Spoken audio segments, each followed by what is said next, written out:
Hi friends, welcome to my YouTube channel. Observe the question. ఒక వ్యక్తి కొంత సొమ్మును 3 సంవత్సరముల కాలానికి ఒక నిర్దిష్టమైనటువంటి రేటుతో బారు వడ్డీకి రుణంగా తీసుకున్నాడు. అతను ఈ సొమ్మును ఒకవేళ మొదటి ఇంట్రెస్ట్ రేట్ కంటే 2% ఎక్కువ రేటుకు తీసుకుని ఉంటే అతను రూ. 720 ఎక్కువగా చెల్లించవలసి వచ్చేది. అయితే రుణంగా తీసుకున్నటువంటి సొమ్ము ఎంత? ఒక వ్యక్తి కొంత సొమ్ము తెలియదు కాబట్టి పి అనుకుందాం. ఆ సొమ్మును 3 సంవత్సరాల కాలానికి నిర్దిష్టమైనటువంటి బారు వడ్డీ, బారు వడ్డీ ఇంట్రెస్ట్ రేట్ 6 అనుకుందాం, 6కు తీసుకున్నాడు. అతను ఒకవేళ ఈ సొమ్మును మొదట ఉన్నటువంటి ఇంట్రెస్ట్ రేట్ కంటే 2% ఎక్కువగా తీసుకుని ఉంటే అతను మొదట చెల్లించవలసినటువంటి ఇంట్రెస్ట్ కంటే రూ. 720 అధికంగా చెల్లించవలసి వచ్చేది.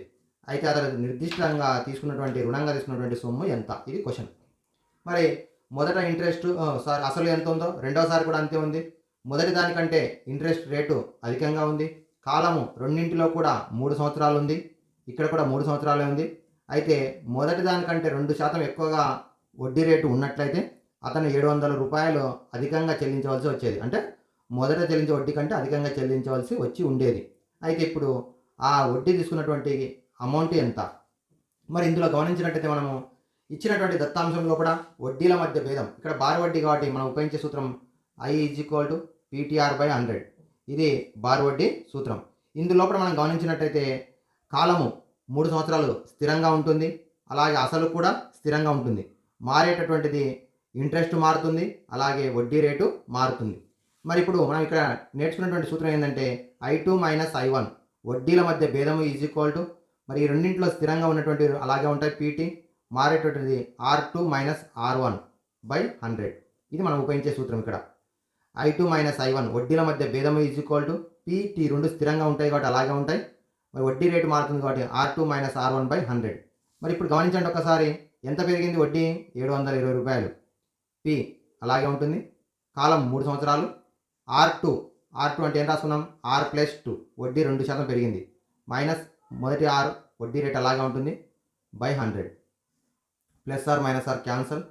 720 ఇంటూ 100 భాగిస్తుంది. ఇటువైపు వస్తే అవుతుంది గుణిస్తుంది. మరి ఇందులో గమనించండి, +R క్యాన్సల్ అయింది. 2 × 3 × P 6P అవుతుంది.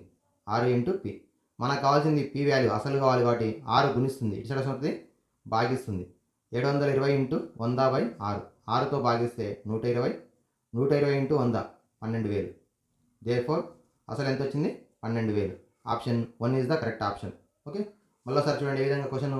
3 సంవత్సరాల కాలానికి నిర్దిష్టమైనటువంటి వడ్డీ రేటుతో భారీ వడ్డీతో కొంత సొమ్మును అప్పుగా తీసుకున్నాడు. ఒకవేళ మొదట తీసుకున్నటువంటి వడ్డీ రేటు కంటే 2% పెరిగినట్టయితే వడ్డీ రూ. 720 అధికంగా చెల్లించవలసి ఉండేది. అయితే అసలు ఎంత అని అడుగుతున్నాడు. ఇందులో మనం ఉపయోగించే సూత్రం I = PTR/100. అయితే వడ్డీ రేటు 2 సార్లు ఉంది కాబట్టి వాటి మధ్య భేదం రూ. 720 ఇచ్చిండు. ఇందులో స్థిరంగా ఉండేవి అలాగే రాసుకుంటాం PT, మారేటటువంటిది R2 - R1/100. ఇందులో ప్రతిక్షేపించినట్టయితే 720 P × 3 × R+2 - R/100. క్యాన్సల్ చేస్తే +R క్యాన్సల్. 100 భాగిస్తుంది, ఎడమవైపు వస్తే గుణిస్తుంది. 720 × 100 6 × P అవుతుంది. 2 × 6 6P. 6 గుణిస్తుంది, రెండో వైపు వస్తే భాగిస్తుంది. 6తో భాగిస్తే 12,000 వచ్చింది. Therefore P value 12,000. అంటే అసలు రూ. 12,000. Option 1 is the correct option. Okay, thank you friends. Like, share and subscribe my YouTube channel.